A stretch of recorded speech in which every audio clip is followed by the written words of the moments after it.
ایک مسلمان be be کے سامنے ایک یہودی عورت نے حضرت موسیٰ علیہ السلام کی سخاوت کا بیان کیا اور اس میں اس حد تک مبالغہ کیا کہ حضرت سید عالم حضرت محمد صلی اللہ علیہ وآلہ وسلم پر حضرت موسیٰ کو ترجیح دے دی اور کہا کہ حضرت موسیٰ علیہ السلام کی سخاوت اس انتہا پر پہنچی ہوئی تھی کہ آپ اپنی ضروریات کے علاوہ جو کچھ بھی ان کے پاس ہوتا سائل کو دے دینے سے دریغ نہ کرتے تھے۔ یہ بات مسلمان بی بی کو ناگوار گزری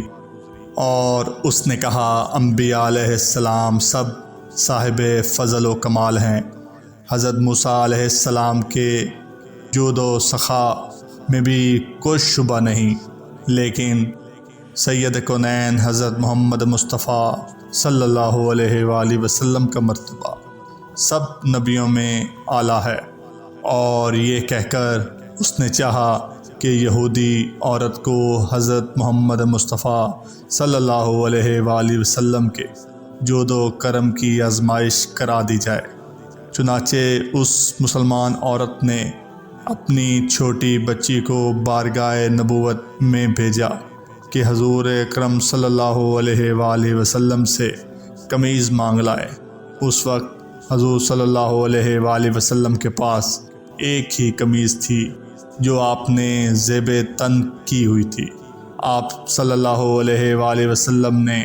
وہی قمیض اتار کر اس بچی کو عطا فرما دی۔